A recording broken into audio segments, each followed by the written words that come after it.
often hyped in 1v1 tournaments, and we'll see what they can bring here as Bjergsen going to start things off by banning Rise. I mean, their lane is such a focal point in League of Legends, the 1v1. You know, so many of these 1v1 players are from the mid lane because of the focus on how important it is, even in Summoner's Rift, right? You talk about how some of these players will not have practiced a lot for it, but these guys are kind of practicing that just by playing in solo queue, because a lot of the mages can be very strong. They do play some of the strong dueling marksmen. Things like Corki and Lucian are obviously marksmen that mid laners play a lot of, so very interested to see what they are going to go for, but Bjergsen banning away the Zoe, so I guess that is off the table already. I hope he asked him before he did that. A little bit rude there from Bjergsen perhaps, but Zoe is off. Misfortune Victor Talia. Never mind, there's a single hover from Bjergsen. Not quite locked in just yet. It is blind pick. There's the lock from FoFo. Bjergsen could just be going straight up for what he's comfortable with. Known as a big Syndra player, he's going to lock that. Remember, it is blind pick, so that is going to be the Varus versus Bjergsen Syndra. And FoFo already having seen what Vert was able to bring to the table, that did not work out for him, but obviously confident that he can play it differently, is going to be bringing the heal instead of the exhaust. Certainly expecting quite a lot of Varus in the 1v1 tournament actually, but Bjergsen, I think again, kind of doing the right thing here. We'll see exactly what summoners they settle on. Right now it's very defensive for them both, but of course have options to change and do get to see your matchup moving into the game and adjust a couple things here and there. If I can just see Bjergsen checking his runes, you can change them there as well, but looks like he is happy with what he settled with, and this will be a fun one. Not a mid laner for FoFo, but certainly two very good-looking mids early in this tournament. And something that has been played mid in the past. You know, if you have been around League of Legends for a long time, Varus did used to be played kind of straight up as that poke champ in mid. It is going to be, again, Airy and Comet. Probably going to see a lot of these in the tournament if it is going to be based around the poke.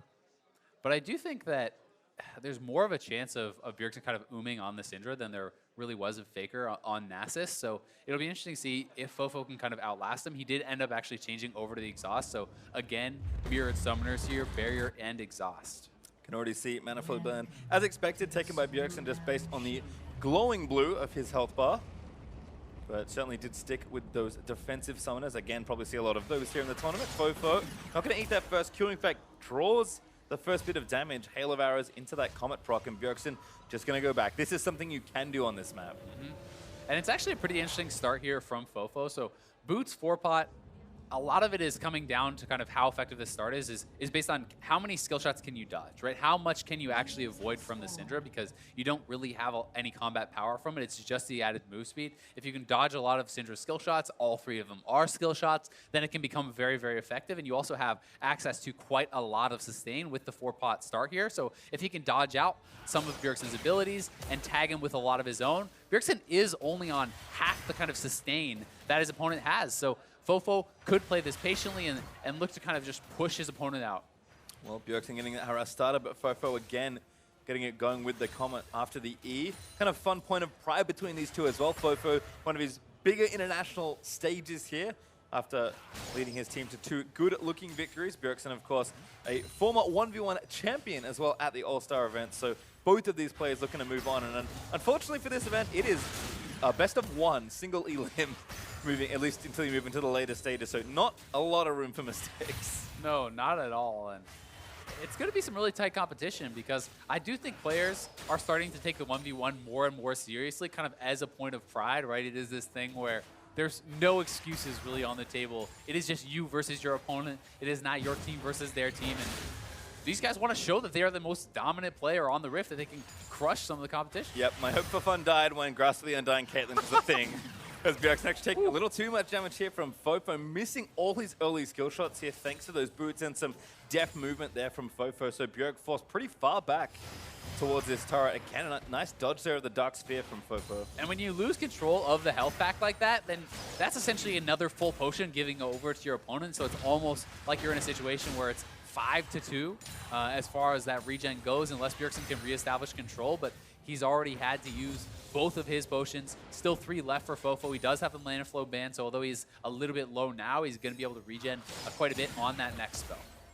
Does get a bit back there. Bjergsen just trying to keep the wave in a more comfortable spot, but FoFo is up more than a wave of minions right now. Bjerg again trying to hit back, but the turret also hits harder in this game mode too. It's not as easy as it is in SR to last hit those minions once they move towards the turret, and FoFo just playing up and aggressive, not afraid at all even going to start doing some turret damage as well. Yeah, and he's CSing very well. You know, already a couple CS ahead of there of Bjergsen, and Bjergsen is going to have to base. FoFo is actually going to decide to match that. I would have liked to see him try to pull up those minions and kind of clump them up, because if you do actually group them and then you base, more of your minions are going to be killed off by your opponents, but it looks like they've kind of stacked up anyway, so he is going to still have the benefit of that pushing towards him. That's going to give him even more of that CS advantage, and he's going to have a pretty nice buy, but actually pretty aggressive here. He didn't decide to go for the Doran's Blade. He's going double longsword to Bjergsen's Doran's Ring plus cloth armor, so this is a bit atypical to what we have seen in the past. Where people do really like to kind of just stack those Dorans because of their efficiency early on. Yeah, well, again, a bit more damage there. Aries starting to do a bit of work as well for Bjerg. FoFo a touch behind on XP, but does tip over level 5 as the minions again need to get shut down under this turret.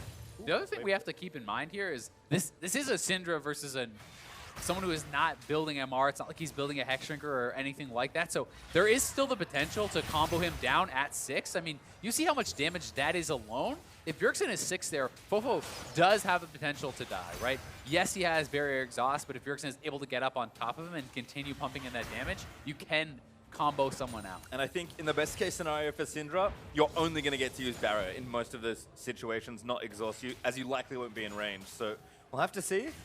FoFo, though, chewing through those potions, now only has 1 left. He is 6 and Bjergsen's 5, so he's kind of posturing aggressively here, but getting pretty low. Damage back, Chain of Corruption hits, Bjergsen out of mana, but has the summoners left. FoFo doesn't get too much off that ultimate. No, he did get a little bit of pressure, but I mean, he's running out of mana here now, and Bjergsen does kind of have the health advantage, and he has a Mana Flow Band proc right now, so he's going to be able to stay around and kind of continue to threaten his opponent. Is 6 now here also, so FoFo definitely has to be careful, especially as you kind of called out for Bjergsen. It's the same for FoFo. If you're not in range to exhaust on the ultimate, then that summoner is really not going to do you a lot of good, although you obviously still will have the barrier in your back pocket. Yep, FoFo though, grabbing a health relic. Going to help out a lot there as Bjergsen still a little low on mana. Grabs a relic though, that's much needed mana more than anything else. Doran's Ring's also helping out as he last hits some minions, but Bjergsen smells blood here. Oh, actually puts the ulti down, but the exhaust from FoFo was nice. Yeah, I mean, the exhaust was alright. Stun! Bjergsen, no, not through the barrier. FoFo firing back minions onto Bjergsen. Cannon hailing away at his health bar. And it's good that he could get the exhaust down, but he actually had to move forward to get it, so most of the orbs had already connected before that summoner went off, and now Bjergsen has a double summoner advantage. He is extremely low, so he needs to base, but now, to me, Bjergsen can go for the kill. Like, he can actually start to control the mini-wave and posture and actually look for a 1v1 kill. He's hoping now that he has faked the base, so FoFo will then base, and he can farm out some of these minions because he's staying around at really low HP. Yep, there's even a bait brewing here as well, potentially, but Bjergsen will get away with that fake base. In fact, staying for another wave here. Yeah, his minions did stack up, so he doesn't want to have it kind of pushing to his opponent, even though it is a cannon wave. He's going to try to shove that out, have enough gold for a good buy, and potentially set himself up for the all-in. Because once again, FoFo going for even more aggressive items, just more long swords, has this rated Dirk. He will be able to get a lot of damage out, but Bjergsen has a 2-summoner advantage, so he needs to kind of utilize that to posture aggressively and at least get something as far as a wave control advantage to get the CS back if you can't go for a kill. Well, FoFo missed 2 minions. He's now up a couple as Bjergsen will have to return. Seeker's Arm Guard though for Bjergsen, again, kind of keeping with the defensive theme, and FoFo has gone for a full restock on health potions. He had 4, went down to 0, and now has 5, which is, of course, the max allowed. Yeah, not bad. I mean, it's going to give you a lot, right? Health pots are extremely efficient when you talk about HP to gold value. A health potion basically gives you the same amount as 400 gold worth of HP stats if you're buying like an actual ruby crystal, right? So it is very, very powerful as far as that goes, as long as you actually have time to have them all complete their full run. So if you are kind of poking back and forth and you can utilize all of them, great. But if it is a straight 100-0 type situation, well, the health potions don't do as much. Yeah, not a whole lot. FoFo with a nice bit of poke though. Bjergsen has a couple of pots himself. Only 3 right now. As FoFo again going to take some more damage. Bjergsen looking for the all-in stun lands, and there it is! First blood! Nicely played there from Bjergsen. Forcing out both of the summoners, actually, from FoFo earlier on. Knows he has the advantage. Doesn't even end up needing either of them to complete that 1v1 kill. Very well played from TSM's mid laner, and he's going to be moving on now, and that could set up a potential, well, it actually does set up the matchup with Faker, because they, I believe, do meet in the second round of the bracket, which would be tomorrow. Well, we'll have to have a double check on that one, but certainly exciting if that is the matchup we have coming up. Bjergsen not defending a title, unfortunately for Kimba, looking for a second 1v1 All-Star title. Uzi, of course, also in the hunt. We'll see him later in the tournament, but there are some killers out there as FoFo makes an unfortunate early exit from this portion of the tournament. Still plenty for him to play for. So watch this one again. FoFo's just cornered at this point. Yeah, and I mean, Bjergsen knows it. He can posture so aggressively because he has the summoner advantage. He goes back, he gets a good buy, he establishes that lane dominance, and able to take down FoFo. And so far, 0 for 2 for Varus in the competition. It had been all about 80 carries really last year. But so far, we have a Nasus winning, we have the Syndra winning, and both of them looking pretty damn good doing it. You know, there could be an argument for, oh, well, is it about the player, is it about the champion? But we'll have to find out as the tournament goes on. Certainly will, but we will kick things on. Next to prove themselves on the Howling Abyss, it's Power